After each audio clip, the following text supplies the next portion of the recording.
Hi all, welcome back to Crazy Veg. ഇന്ന് നമുക്ക് വളരെ എളുപ്പത്തിൽ വളരെ ടേസ്റ്റി ആയിട്ടുള്ള ഒരു സേമിയ പായസം എങ്ങനെയാണ് തയ്യാറാക്കുന്നതെന്ന് നോക്കാം. ഇതിന് വേണ്ടിയിട്ട് ഞാൻ 2 ലിറ്റർ പാലെടുത്തിട്ടുണ്ട്. ഒരു 4 ടേബിൾ സ്പൂൺ നെയ്യ് വേണം. 1 കപ്പ് റോസ്റ്റഡ് വെർമസലി, റോസ്റ്റഡ് പാക്കറ്റിൽ വാങ്ങിയെടുത്തതാണ്. പിന്നെ ചവ്വരി ഒരു 1/2 കപ്പ് എടുത്തിട്ടുണ്ട്. പിന്നെ ഒരു 10 ഏലക്ക, 1 ടേബിൾ സ്പൂൺ പഞ്ചസാര ചേർത്ത് മിക്സിയിൽ നന്നായിട്ട് പൊടിച്ചെടുത്തതാണ്. പിന്നെ 50 ഗ്രാം വീതം കാഷ്യൂനട്ടും കിസ്മിസും, ഒരു 1/4 കപ്പ് പഞ്ചസാര. ആദ്യം നമുക്ക് ഈ ചവ്വരി നന്നായിട്ടൊന്ന് കഴുകിയിട്ട് അതൊന്ന് കുക്കറിൽ വേവിച്ചെടുക്കാം.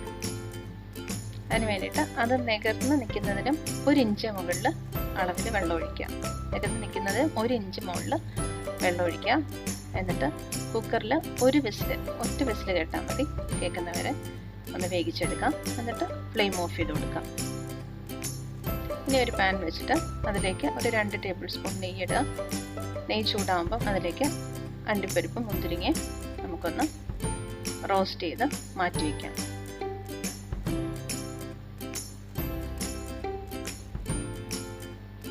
ഇനി അതേ നെയ്യിലേക്ക് തന്നെ റോസ്റ്റ് ചെയ്ത വെർമസലിയാണ് എങ്കിലും ഒന്നുകൂടെ ഇട്ടിട്ട് നമുക്കൊന്ന് ചൂടാക്കി എടുക്കാം.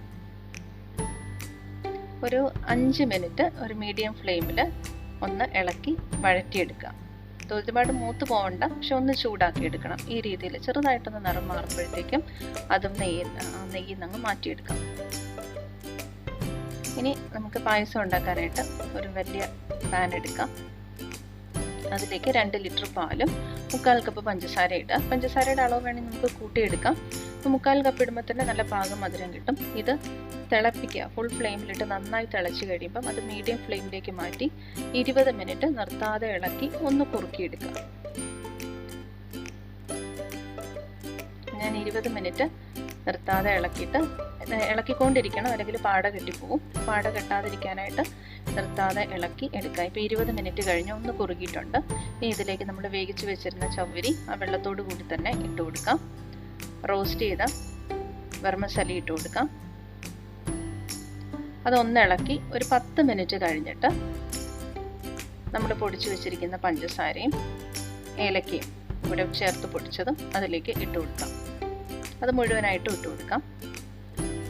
എന്നിട്ട് അത് നന്നായിട്ട് ഇളക്കി വീണ്ടും മീഡിയം ഫ്ലെയിമിൽ വെച്ച് ഒരു 20 മിനിറ്റോളം അത് കുറുക്കി എടുക്കാം. അല്ലെങ്കിൽ സേമിയ വേകുന്നത് വരെ കുറുക്കിയെടുക്കാം. ഒരു 20 മിനിറ്റ് സമയം കൊണ്ട് സേമിയ ഒരു 1/4 ഭാഗം വെന്ത് കിട്ടും.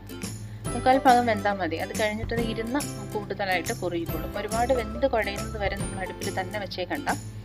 ഇപ്പോൾ ചവ്വരി ഒരു 1/4 ഭാഗം വെന്തിട്ടുണ്ട്, അതും ബാക്കി വേഗം. അതുപോലെ സേമിയ ഒരു 1/4 ഭാഗം വെന്ത് കിട്ടണം. ഈ ഒരു രീതിയിൽ ആയി കഴിയുമ്പോഴത്തേക്കും പായസം നല്ല കുറുകി വരും. അപ്പോൾ നമ്മൾ വഴറ്റി വച്ചിരുന്ന അണ്ടിപ്പരിപ്പും മുന്തിരിങ്ങയും കൂടി ഇതിലേക്ക് ഇട്ടിട്ട് നന്നായിട്ട് ഇളക്കി യോജിപ്പിച്ച് വാങ്ങാം. മൊത്തം ഒരു 40-45 മിനിറ്റ് സമയം കൊണ്ട് തന്നെ നമുക്ക് നല്ല രുചിയായിട്ടുള്ള സേമിയ പായസം തയ്യാറാക്കി എടുക്കാം. നമ്മളിതിൽ മിൽക്ക് മെയ്ഡോ മറ്റോ ഒന്നും ചേർത്തിട്ടില്ല. വളരെ നാച്ചുറൽ ആയിട്ടുള്ള ഇൻഗ്രീഡിയൻസ് ആണ്. എല്ലാവർക്കും ഇഷ്ടമായെന്ന് വിചാരിക്കുന്നു. എല്ലാവരും ഈ രീതിയിലൊന്ന് ട്രൈ ചെയ്ത് നോക്കുക. വീഡിയോ ഇഷ്ടമായിട്ടുണ്ടെങ്കിൽ നിങ്ങൾ സബ്സ്ക്രൈബ് ചെയ്യുക, ഫ്രണ്ട്സിനൊക്കെ ഷെയർ ചെയ്ത് കൊടുക്കുക. ഇഷ്ടമായിട്ടുണ്ടെങ്കിൽ ലൈക്ക് ചെയ്യുക. Thank you.